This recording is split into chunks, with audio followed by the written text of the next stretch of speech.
Pilihan taklai bisini fil sinisiba Maratha kotoyok sama sal eba Independence Day wo ti prahaste ni jo tulu kurangno titi edisi hafang ni bukhakti eba ani sakbai thani bukhakti hamjagma te khulumaya paru phainai salo jo to kathalai men bisingte thamsani bisingte ya prebaksa khlaiwi chini haste ni hamkhrani bagui buskang ma alulainai Happy Independence Day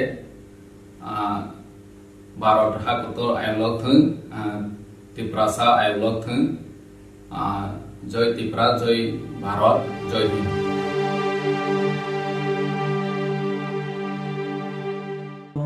এরপরে চৌধুরী বাড়ি দ্বাদশ শ্রেণী বালিকা বিদ্যালয়ের ছাত্রীরা পরিবেশন করবে জাতীয় সঙ্গীত সেই সঙ্গে জাতীয় সঙ্গীত পরিবেশনের সময় জাতীয় পতাকা উত্তোলনের সময় এই মাঠে যারা উপস্থিত রয়েছেন আপনাদের প্রত্যেককে অনুরোধ করব সবাই কিন্তু দাঁড়িয়ে জাতীয় পতাকার প্রতি এবং আমাদের দেশের প্রতি শ্রদ্ধা প্রদর্শন করবেন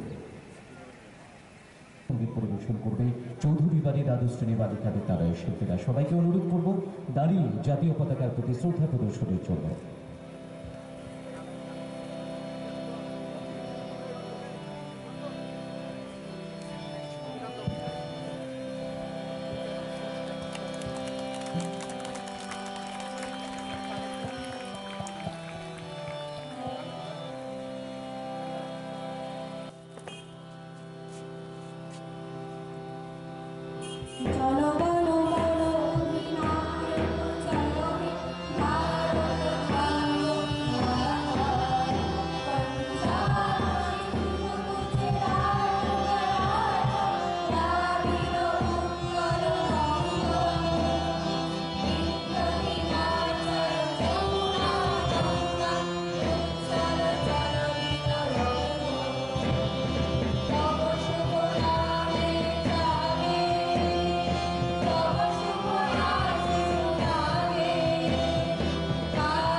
और परेड को क्लोज करने के लिए आज्ञा प्रदान करें शनाब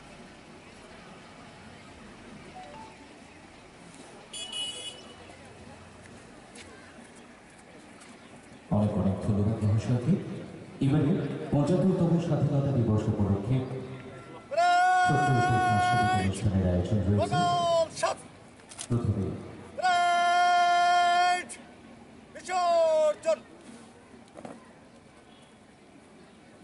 এবারে প্রথমে দেশাত্মবোধক সঙ্গীতানুষ্ঠান পরিবেশন করবেন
आज सारा देशे भारतवर्षे ৭৫তম স্বাধীনতা দিবস পালিত হচ্ছে। দেশের ভিতরে এবং দেশের বাইরে যেখানে আমরা ভারতীয়রা রয়েছি যথাযোগ্য মর্যাদায় এই ৭৫তম স্বাধীনতা দিবস কর্মসূচি পালিত হচ্ছে। একটা কঠিন পরিস্থিতিতে, যেখানে করোনা মহামারী সারা বিশ্বকে গ্রাস করেছে এবং আমাদের দেশ ভারতবর্ষ এবং আমাদের রাজ্য ত্রিপুরাও তার বাইরে নয়। আমি আমার বক্তব্যের শুরুতে এখানে যারা উপস্থিত রয়েছেন, মাননীয় মহকুমা শাসক, মহকুমা পুলিশ আধিকারিক বিভিন্ন স্তরে, আমার মহকুমার বিভিন্ন দপ্তরের আধিকারিকরা, বিশিষ্ট ব্যক্তিজনেরা, এলাকার সুধী নাগরিক বন্ধুরা এবং মাইকের আওয়াজের মাধ্যমে যারা ব্যবসায়ী বন্ধুরা, পথ চলতি জনগণ আমাদের বক্তব্য শুনতে পাচ্ছেন আজকের এই কর্মসূচি থেকে, প্রত্যেককে আমার হৃদয়ের অন্তঃস্থল থেকে ৭৫তম স্বাধীনতা দিবসের অনেক অনেক অভিনন্দন, অনেক অনেক শুভেচ্ছা জ্ঞাপন করতে চাইছি।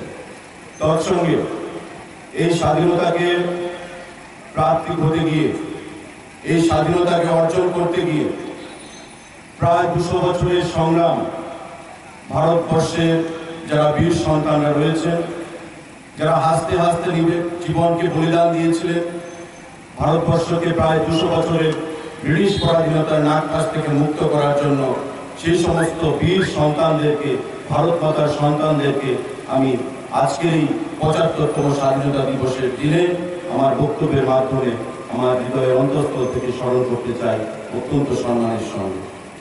বন্ধুরা, এই ৭৫ বছরের স্বাধীনতা আমাদের ১৯৪৭ সালের ১৫ই আগস্টের পর থেকে অনেক ঘাত প্রতিঘাত, অনেক কিছুর মাঝখান দিয়ে আমাদেরকে আসতে হয়েছে।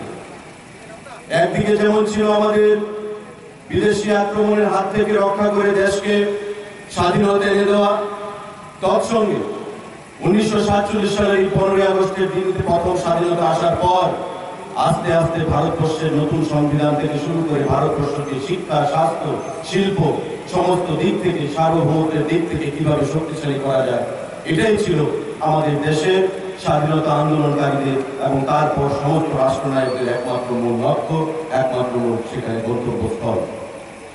৭৫তম স্বাধীনতা দিবসে আজকে লাল কেল্লাতে যখন আমাদের দেশের প্রধানমন্ত্রী নরেন্দ্র মোদীজি আমাদের জাতীয় পতাকা উত্তোলন করেছেন এবং একটাই স্লোগান এখন রয়েছে ভারতবর্ষের কাছে, প্রত্যেকের কাছে, যে নেশন ফার্স্ট, অলওয়েজ ফার্স্ট, সবার আগে দেশ, সব সময় দেশ, এই চিন্তা করে জাতীয়তাবোধ উদ্বুদ্ধ করেছেন।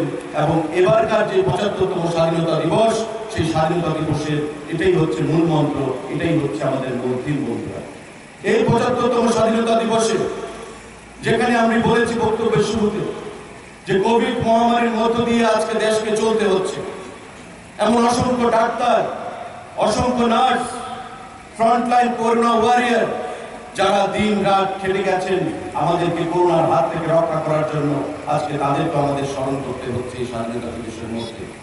এই স্বাধীনতা দিবস অন্য সময়ের স্বাধীনতা দিবসের থেকে একটু আলাদা, কিন্তু তারপরেও আমাদেরকে, যেহেতু আমরা রাষ্ট্রবাদী দল, রাষ্ট্রবাদী সরকার এবং ভারতবর্ষের সংবিধান আমাদেরকে সে অধিকার দিয়েছে যে স্বাধীনতা দিবস কাশ্মীর থেকে কন্যাকুমারী পর্যন্ত এবং কন্যাকুমারী থেকে মিজোরাম, ত্রিপুরা পর্যন্ত এবং দেশের বাইরে যারা পৃথিবীর মধ্যে আমাদের ভারতবাসীরা রয়েছেন, তারা প্রত্যেকে আজকের দিনটিতে সুনাগরিক ভারতবর্ষে এবং গর্ববোধ করে বলতে পারে সারে জাহা সে আচ্ছা হিন্দুস্তান আমারা।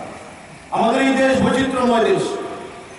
১৭৫৭ সাল থেকে যেখানে ব্রিটিশ সাম্রাজ্যবাদ ভারতবর্ষ উপনিবেশ ঘাঁটি গেড়েছিল, প্রায় ২০০ বছর, ১৯৪৭ সালের ১৫ই আগস্ট পর্যন্ত আমাদের প্রায় ২০০ বছর আমাদের পরাধীনতার মধ্যে আমরা কাটিয়েছি।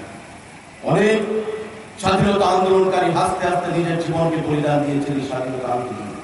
কিন্তু স্বাধীনতার পরবর্তী প্রেক্ষাপট এবং স্বাধীনতার পূর্ববর্তী প্রেক্ষাপট সেটা কিন্তু সম্পূর্ণ আলাদা। আমাদের স্বাধীনতার পর নতুন একটা সংবিধান এসছে, নতুন সরকার এসছে, প্রতিটি ক্ষেত্রে মানুষের চাহিদা সেখানে গগনচুম্বী, আকাশচুম্বী। তারপরেও ধীরে ধীরে আস্তে আস্তে ভারতবর্ষকে সেখানে আস্তে আস্তে আমরা এগিয়ে নিয়ে যেতে হচ্ছে। যে সরকারই যখন থাকুক না কেন দিল্লির দরবারে, সেই সরকারের প্রধান লক্ষ্য হচ্ছে দেশকে, দেশমাতৃকাকে সম্মান জানিয়ে দেশের সার্বভৌমত্বকে রক্ষা করে দেশকে সামনের দিকে আস্তে আস্তে এগিয়ে নিয়ে যাওয়া। বন্ধুরা, আজকে আমাদের প্রধানমন্ত্রী ফেডারেল স্ট্রাকচার প্রত্যেকটি দেশের যে রাজ্যগুলো রয়েছে সেই রাজ্যের মুখ্যমন্ত্রীদেরকে, মন্ত্রীদেরকে, প্রশাসনকে সেই বার্তাই দিয়েছিল যে দেশকে আগে সেখানে দেখতে হবে, ন্যাশন ফার্স্ট এবং অলওয়েজ ফার্স্ট। এটাই হচ্ছে আজকের স্বাধীনতা আন্দোলনের থিম। বন্ধুরা, এই স্বাধীনতার মধ্যে দেশ বিভিন্ন ক্ষেত্রে উল্লেখযোগ্যভাবে আমরা এগিয়ে গেছি। সার্বভৌমত্বকে রক্ষা করতে যেমন একদিকে আমাদের একটা বড় চ্যালেঞ্জ, তারপরেও একটা বড় চ্যালেঞ্জ কিভাবে দেশকে অর্থনৈতিক দিক থেকে আমাদের চাঙ্গা করতে হবে, গরিবকে নির্মূল করতে হবে। স্বাধীনতার ৭৫ বছর পরেও ভারতবর্ষে যখনই যে সরকার থাকুক না কেন, গরিবী নির্মূল এখনো ভারতবর্ষে সম্ভব হয়নি। আমাদের প্রধান লক্ষ্য আগামী দিনে ভারতবর্ষের মানুষের পার ক্যাপিটা ইনকামকে আরো কি করে বৃদ্ধি করা যায়। যদিও ভারতবর্ষ পৃথিবীর মধ্যে তৃতীয় এমন দেশ অর্থনীতিগতভাবে যারা আমরা বিকশিত হচ্ছি, এবং জিডিপির দিক থেকে ভারতবর্ষ হচ্ছে পৃথিবীর মধ্যে ষষ্ঠ দেশ যার জিডিপিতে পৃথিবীকে দিশা দেখাচ্ছে, পার ক্যাপিটা ইনকামের দিক থেকে মানুষকে পৃথিবীর বুকে দিশা দেখাচ্ছে। স্বাধীনতার পর থেকে আমাদেরকে 1947 সালে লড়াই করতে হয়েছে পাকিস্তানের সঙ্গে, আমাদের লড়াই করতে হয়েছে 1962 সালের কমিউনিস্ট চায়নার সঙ্গে, আমাদের লড়াই করতে হয়েছে 1965 আবার পাকিস্তানের সঙ্গে, আমাদের লড়াই করতে হয়েছে 1971 আবার পাকিস্তানের সঙ্গে, আমাদের লড়াই করতে হয়েছে আবার কারগিলের মতো যুদ্ধ আমাদেরকে লড়াই করতে হয়েছে। প্রতিটি ক্ষেত্রে আমাদের পার্শ্ববর্তী দেশ আমাদের থেকে যারা বিচ্ছিন্ন হয়েছিল, আমাদের একদিন আগে সেই পাকিস্তানের সঙ্গে আমাদের লড়াই হয়েছে। প্রতিটি ক্ষেত্রে আমরা পাকিস্তানকে পরাজিত করেছি, আমাদের দেশ পরাজিত করেছে। আমাদের আভ্যন্তরীণ যারা শত্রুরা রয়েছে প্রতিনিয়ত চেষ্টা চালিয়ে যাচ্ছেন দেশকে কিভাবে দুর্বল করা যায়, এবং প্রতিনিয়ত 2019 সালে আমরা দেখলাম ভারতবর্ষ যখন বালাকোটে এয়ার স্ট্রাইক করলো, তার আগে কাশ্মীরের মধ্যে আমাদের 44 জন সিআরপিএফ এর বীর সমান আমাদের শহীদ হয়েছেন সেই সমস্ত পাকিস্তানি মদতদাতাদের দ্বারা। কেন সেটা করেছেন? একটাই তাদের লক্ষ্য, পাকিস্তান ওই কাশ্মীরকে ভারতবর্ষ থেকে আলাদা করবে, যাতে করে কাশ্মীর যে জম্মু কাশ্মীর রয়েছে ভারতবর্ষের অবিচ্ছেদ্য অঙ্গ, যে সরকারি যখন থাকুক না কেন এক ভাষায় এক সুরে আমরা বলি যে Kashmir has been the integral part of India and it will remain the same, it will remain so। কাশ্মীরকে আমরা কখনোই ছেড়ে ভারতবর্ষী কল্পনা করতে পারি না। পৃথিবীর ভূস্বর্গ বলা হয় কাশ্মীরকে, যে কাশ্মীরকে দখল করার জন্য প্রতিনিয়ত চক্রান্ত করে যাচ্ছে। মুখ্যম জবাব দেওয়া হয়েছে, এবং আমাদের সরকার গঠিত হওয়ার পর নরেন্দ্র মোদীজির নেতৃত্বে যে সরকার বিগত দিনগুলোতে যে সমস্যার সমাধান করতে পারেনি, আর্টিকেল 370 যেটা ভারতবর্ষের সংবিধানে একটা অভিশাপ বলে কালো অধ্যায় পরিণত হয়েছিল, আমাদের মোদীজি, আমাদের স্বরাষ্ট্রমন্ত্রী অমিত শাহজি লোকসভায় বিল এনে আর্টিকেল 370 কে সেখানে পর্যদস্ত করেছিলেন, আর্টিকেল 370 কে রিমুভ করেছেন ভারতবর্ষের সংবিধান থেকে। কি ছিল সেই আর্টিকেল 370? কাশ্মীরকে ভারতের অবিচ্ছেদ্য অঙ্গ বলা হয়, কিন্তু কাশ্মীরে গিয়ে আমরা ভারতবর্ষের যে কোনো রাজ্যের মানুষ জমি কিনতে পারবে। কাশ্মীরকে অবিচ্ছেদ্য অঙ্গ বলা হয়, কিন্তু কাশ্মীরে গিয়ে ভারতবর্ষের কোন অংশের পুরুষ কাশ্মীরের মহিলাকে বিয়ে করতে পারবে না। কাশ্মীরকে ভারতের অবিচ্ছেদ্য অঙ্গ বলা হয়, সেখানে আলাদা পতাকা থাকবে, সেখানে আলাদা বিধান থাকবে, সেখানে আলাদা প্রধানমন্ত্রী থাকবে। এটাই ছিল কাশ্মীরের সংবিধানের মূল মন্ত্র, মূল উদ্দেশ্য। বন্ধুরা, যেটা ভারতবর্ষের এই স্বাধীনতার ৭৫ বছর পর্যন্ত কোন সরকার সাহস করেনি আর্টিকেল 370 কে রিমুভ করার জন্য। আমাদের সরকার নরেন্দ্র মোদীজির নেতৃত্বে, অমিত শাহজি স্বরাষ্ট্রমন্ত্রীর নেতৃত্বে সেই কাজটা আমরা করে আমরা দেখাতে পেরেছি। এবং আমাদের দলের যিনি প্রাণ পুরুষ ভারত কেশরী শ্যামাপ্রসাদ মুখার্জি, উনি স্লোগান তুলেছিলেন এই কাশ্মীরের আর্টিকেল 370 বিরুদ্ধে, যে नहीं चलेगा एक देश में दो विधान, दो निशान और दो प्रधान। একই দেশ, আমরা কাশ্মীর থেকে কন্যাকুমারী পর্যন্ত, ভারতবর্ষ মিজোরাম পর্যন্ত, উত্তর পূর্বাঞ্চল, আমি ভারতবাসী বলে আমরা নিজেদেরকে গর্বিত বোধ করি, কিন্তু তারপরেও আমাদের কাশ্মীরের জন্য আলাদা বিধান, আলাদা সংবিধান থাকবে। ভারতের জন্য আলাদা সংবিধান, কাশ্মীরের জন্য আলাদা সংবিধান। ভারতের তিরঙ্গা পতাকা, কিন্তু কাশ্মীরের অন্য পতাকা, কোনো অবস্থাতেই মেনে নেওয়া যাবে না। ভারতের সরকার যদি মনে করে কাশ্মীরের জন্য কোনো সিদ্ধান্ত নেবে, কাশ্মীরের বিধানসভাতে কাশ্মীরের সরকার যদি তার অনুমোদন দেয়, তবেই সেই অনুমোদন সেখানে এপ্রুভাল হয়, তবেই সেটা বাস্তবায়িত হয়, নতুবা করা যাবে না। একই দেশ, দুটো সংবিধান, একই দেশ, দুটো সরকার, একই দেশ, দুটো প্রশাসন, কোনো অবস্থাতে মানা যাবে না। আমরা প্রত্যেকে এক বাক্যে বলতে হবে, ভারত মাতা কি জয়, সারে জাহাঁ সে আচ্ছা হিন্দুস্তান আমারা। এই মূল মন্ত্রকে সামনে রেখে সেদিন ভারতবর্ষের লোকসভায় আর্টিকেল 370 মতো যে কালো অধ্যায় ছিল ভারতবর্ষের সংবিধানে, সেই অধ্যায়টাকে পুরো সম্পূর্ণরূপে সেখানে রিমুভ করে দেওয়া হয়েছে। আজকে কাশ্মীরে শান্তি বিরাজ করছে। কাশ্মীরের জনগণ নিজেকে ভারতীয় বলতো না, তারা নিজেদেরকে পাকিস্তানি বলে প্রমাণ দিত। আজকে কাশ্মীরের জনগণকে সেই অনুমতি দেওয়া হয়েছে যে তুমি ভারতীয়, ভারতবর্ষের সংবিধান তোমার সংবিধান, ভারতবর্ষের ভাষা তোমার ভাষা, ভারতবর্ষের দেশমাতৃকা তোমার দেশমাতৃকা, তোমাকেও ভারত মাতা কি জয় বলে স্লোগান দিতে হবে। আজকে সেখানে গণতন্ত্র ফিরেছে। কাশ্মীরের অনেক চেষ্টা হয়েছিল, সমস্ত রাজনৈতিক দলের নেতা নেত্রীরা সেখানে এই আর্টিকেল 370 বিরুদ্ধে রুখে দাঁড়ানো। ভারতবর্ষের সরকার কোন অবস্থাতে তাদের নথি স্বীকার করেনি। আজকে সেখানে গণতন্ত্র, আজকে সেখানে শান্তি ফিরে এসেছে বন্ধু। এভাবে একের পর এক সিদ্ধান্ত। 75 বছরের ইতিহাস অনেক লম্বা ইতিহাস, কিন্তু তারপরে আমাদের বলতে হয় যে প্রতিটি ক্ষেত্রে ভারত প্রায় 200 বছরের পরাধীনতার গ্লানি থেকে নিজেকে মুক্ত করে আজকে উন্নতির শিখরে যাচ্ছে এবং পৃথিবীতে আজকে ষষ্ঠ দেশ হিসাবে জিডিপির দিক থেকে এবং পৃথিবীতে দ্বিতীয় অথবা তৃতীয় স্থানে রয়েছে। সেখানে পার ক্যাপিটা ইনকামের দিক থেকে ভারতবর্ষ বন্ধুরা আমরা গর্বের সঙ্গে বলতে পারি। সেটা যে সরকারি থাকুক না কেন, তাদের একমাত্র লক্ষ্য হচ্ছে ভারতবর্ষের উন্নয়ন করে যাওয়া। গর্বে আমাদের ভারতীয় হিসাবে আজকে 75তম স্বাধীনতা দিবসে বুক ভরে যায় যখন আমরা দেখি যে সিকিউরিটি কাউন্সিলের রাষ্ট্রসংঘের আমাদের দেশের জনপ্রিয় প্রধানমন্ত্রী নরেন্দ্র মোদীজি সেখানে সভাপতিত্ব করছে, যেটা বিগত দিনে কখনো হয়। আমাদের প্রধানমন্ত্রী দেশের রাষ্ট্রসংঘের সিকিউরিটি কাউন্সিলে গিয়ে এই দেশের স্বাধীনতার 75তম দিবসে সেখানে প্রতিনিধিত্ব করেছেন, সেটা আমাদের কাছে অত্যন্ত গর্বের বিষয়। প্রধানমন্ত্রী নরেন্দ্র মোদী 14 সালে যখন প্রধানমন্ত্রী পদে আসীন হলেন, ভারতবর্ষকে প্রতিটি ক্ষেত্রে শিক্ষা, স্বাস্থ্য, সার্বভৌমত্ব, আভ্যন্তরীণ নিরাপত্তা, বিদেশ নীতি প্রতিটা ক্ষেত্রে সফলতার মুখ দেখিয়েছেন। আজকে তারই ফল আমরা পাচ্ছি। যখন দোকলামে চীনা সৈনিকরা ভারতে প্রবেশ করে ভারতের বিএসএফ এর উপর আক্রমণ চালায়, ভারতের বিএসএফ চোখে চোখ রেখে তাদেরকে ঘাট ধাক্কা দিয়ে আবার চীনের সীমানার ভেতর পাঠিয়ে দেয়। এটাই ভারতবর্ষ, এটাই পরিবর্তিত ভারতবর্ষ, যার পরিবর্তন ঘটেছে আভ্যন্তরীণ নিরাপত্তার দিক থেকে।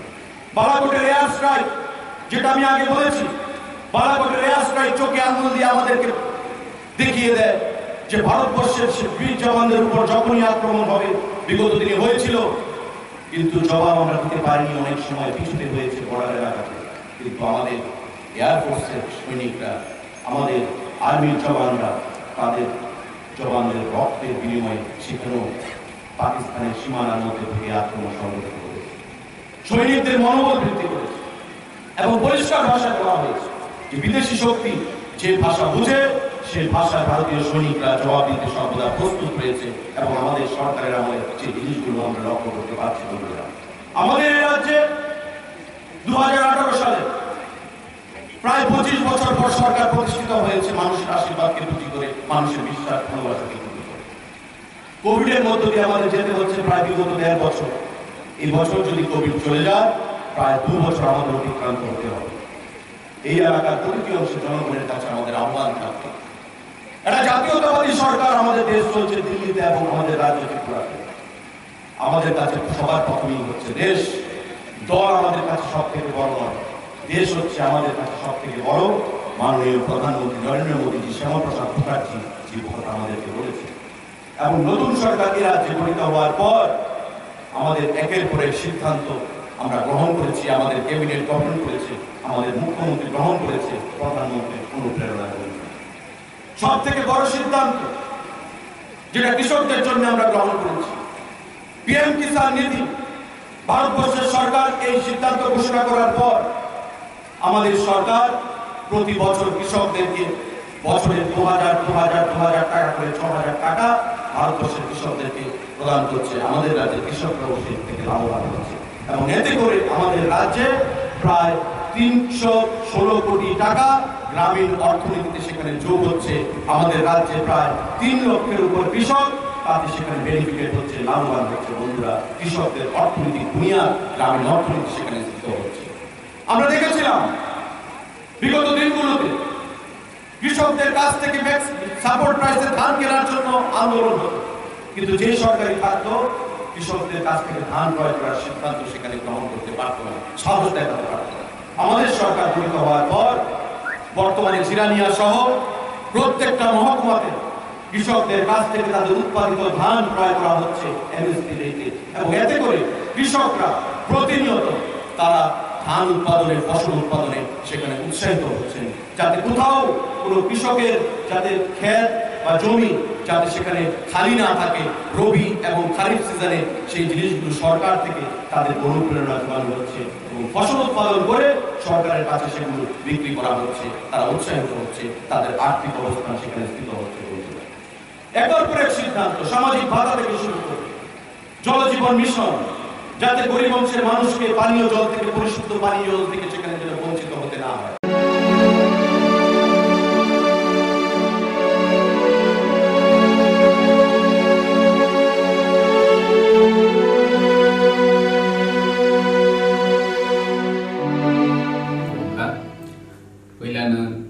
taklai bisini phil sinisi ba Maratha Kotoyok sama sal eba Independence Day wo ti prahaste ni jo tulu kurangno titi edisi hapang ni bukhakti eba ani sakbai thani bukhakti hamjagma te khurumaya paru phainai salo jo to kathalai men bisingte thamsani bisingte ya prebaksak laiwi chini haste ni hamkhrani bagai buskang ma alulainai Happy Independence Day